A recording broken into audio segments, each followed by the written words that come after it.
Algebra 2.3. The chapter starts on page 78 in your book. And before I move on, I want to talk about business. Because in business, a profit can be represented by a positive number. So if it's if your business could be up, plus 6% perhaps, or maybe it's down, it's negative 4 points down. You've seen the stock market where we've looked at different things on whether your stocks are going up or down. But we can have negatives and we can have positives. Positives represent growth, negatives represent a loss. So the sum of any two real numbers is itself a unique real number. We can say that the real numbers are considered closed when we're talking about addition. This fact is called the closure property of a real number addition. And I'll explain this here in a second. Okay, so we can use a number line. We know that a positive number is going to move to the right, and a negative number is going to move to the left on a number line. Now let's say we have negative 2 plus 5. If we start at the negative 2, and then it wants us to move 5 units to the right. And so we can go 1, 2, 3, 4, 5. We're right there. And so we know that negative 2 plus 5 equals 3. And we would write it just like this.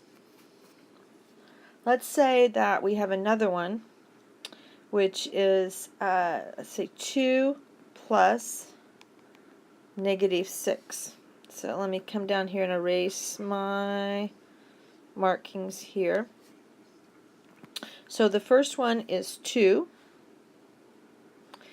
So I will mark that, and now I have to go backwards 6. I have to move 6 units to the left because that's what the negative sign is. And so I'm going to go 1, 2, 3, 4, 5, 6. And so 2 plus negative 6 equals negative 4. So we can do another one. Negative 4 plus 5 equals what? So we're going to start on the negative 4, and we're going to go 1, 2, 3, 4, 5. And so the answer would be 1. Negative 1 plus negative 2. So we start at negative 1. And we're going to go negative 2. So we're going to go 1, 2. And our answer is right here, is going to be negative 3. Let's say we have 4. Oh, let me use a different color here so we don't get confused. Let's say we have 4 plus negative 5. So let's say 4. We have to go negative 5 units. 1, 2, 3, 4, 5. And our answer is going to be negative 1. Let's try one more. Let's say we have 0 plus negative 4 equals, so we're going to start at 0. We're going to go to the left 4 units. 1, 2, 3, 4. And our answer is going to be negative 4. Okay, so these are the rules of addition. To add two numbers with the same sign, you first add their absolute values and then just attach the common sign or give them the sign. To add two numbers with opposite signs, like a positive and a negative, you subtract the smaller absolute value from the larger one and you attach the sign of the number with the larger absolute value. So let's try that. Okay, so let's look at this equation up here. Negative 4 plus negative 5. We can remember our rule we have the same sign. We have -4 plus -5. So we want to add their absolute values, which would be, 4 plus 5 equals 9, and then they both have the same sign, so we add the negative there. Okay. Absolute values is 3 and 9. We want to, it says to subtract the smaller from the larger, so that will give us 6, and then to attach the sign of the larger one, which was a -9, and that would be a -6. Okay. So let's look at a couple examples using the rules of addition. So number 1 up here, we have -3 plus -7. And it says when that are the same sign, we're going to do absolute value plus absolute value equals 10, and then we just add the sign. Okay. What do you think number 2 would be here? -1 plus 3. So take a second and see if you can figure that one out. And hopefully you did the absolute value, which is 1, 1,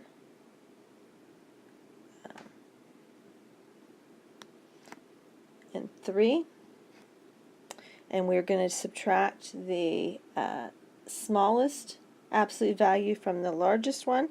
So 1 from 3 is going to give us 2. Okay.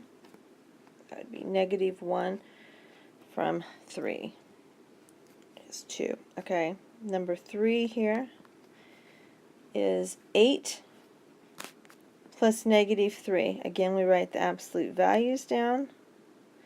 We're going to subtract the 3 from the 8.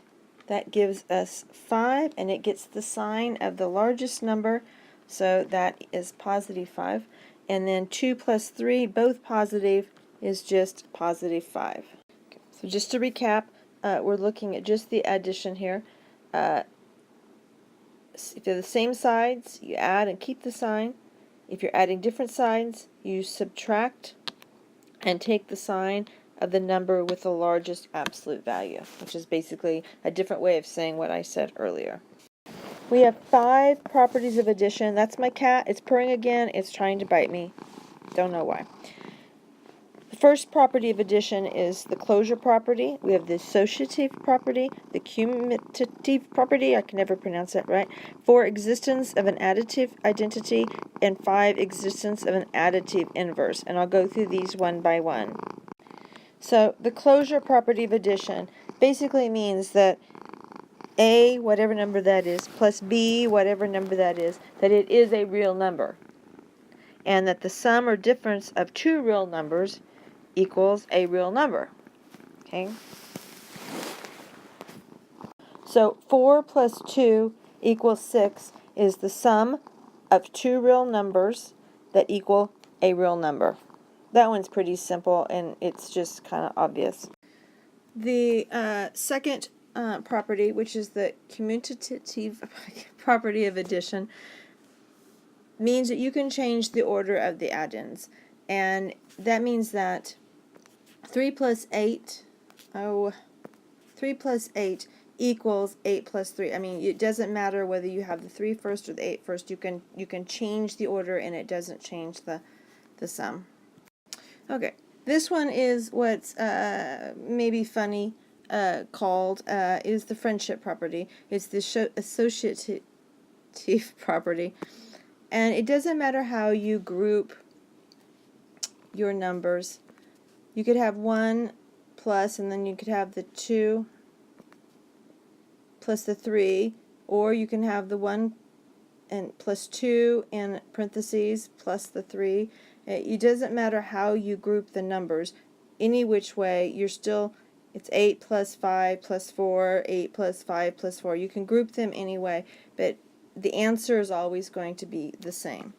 So we've learned that it doesn't matter the order that you place them, and it doesn't matter how you group them. If you want to group them, it doesn't change the answer either. The next one is called the identity property, and this one is kind of, again, sort of in a funny way. It's called the all about me property because it's anything plus 0 is the original number. 26 plus 0 is 26, 4 plus 0 is 4, 8 plus 0 is, or 13 plus 0 is 13, 9 plus 0 is 9. So when you add 0 to any number, the sum is the same. So it's all about me because the 0 doesn't do anything. The last property is called the inverse property, and it means the sum of a number and its opposite is 0. So the sum of x plus negative x is 0. They basically cancel each other out. X, which would be, if we wrote it, would be x over 1 times 1 over x is going to be 1. So this is multiplication, but I like these little guys, but we're looking at the addition right now. But anything plus its opposite is always 0. And this just says it, not as cool as the little men, but the inverse property of addition, this property states that when we add a number and that number's inverse, the result is 0. For example, negative 5 plus 5 equals 0. The inverse of negative 5 is 5, and in general, negative a plus a equals 0. So it's the inverse, the opposite.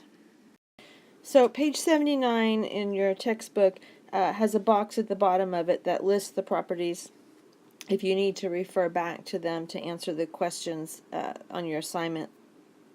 So let's look at this example right here. Let's say we have 4 plus negative 6 plus 9. We can use the associative property. Oh, let me change my font here. Hang on. Taking forever. Okay. So we can use the associative property to solve this first one, and we will just group these together. So 4 plus negative 6 plus 9, we can do 4 plus and then group negative 6 plus 9. The next line we can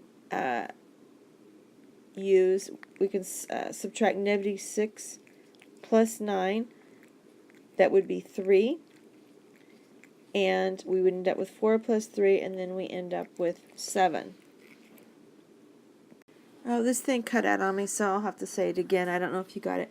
If we look at this right here, we have negative 5 plus 3 plus 0.5. Using the commutative property, I can rearrange it. Negative 0.5 plus 0.5 plus 3. I can, which that turns out right there. I can use the associative property to group things. I can put parentheses around these. Again, nothing's changed here. I can use the inverse property to tell me that 0 plus 3 is 3. And then we have a real number down there. So you can check back on the bottom of 79 and make sure you understand and that I said everything in the right order, but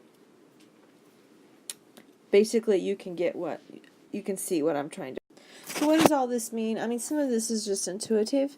You just know this, that you can do these things to it. Probably need to have some understanding of what each of those terms mean, because they're a little bit confusing because they're a lot alike. Even when I was trying to write it down here, it was easy for me to sort of mix them up together. So make sure that you're understanding. Let's do an example here of negative 7 plus 11 plus 7. And it wants you to use the properties of addition to find the sum. And you know that you can change the order, you can group things together. Off the top of my head, just looking at it, I can see that we can do negative 7 plus 11. We know that those will cross each other out, and that we're going to end up with 11. But we changed the order here. We took out the inverses. You can do the same here. You can group them together. Do that.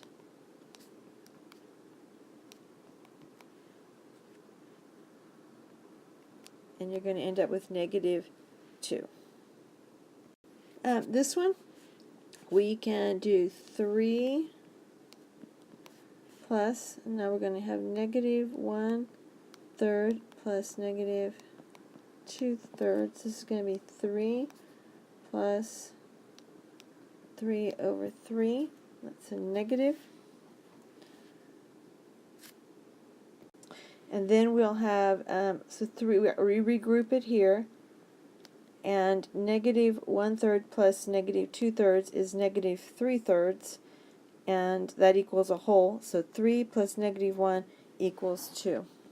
Okay, then on page 80, look at example number 4. It's talking about profit and loss in a company, that if a company has a profit if its income is greater than its expenses, and it has a loss if its income is less than its expenses.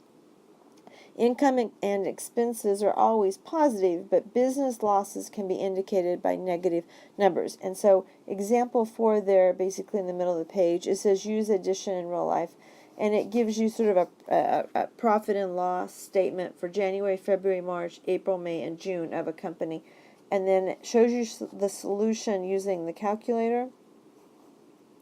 And I want you to work out 12 and 13 using the calculator, just to get an idea, since we're studying the stock market, about profit and loss. Okay, so your assignment is on page 80 to 83.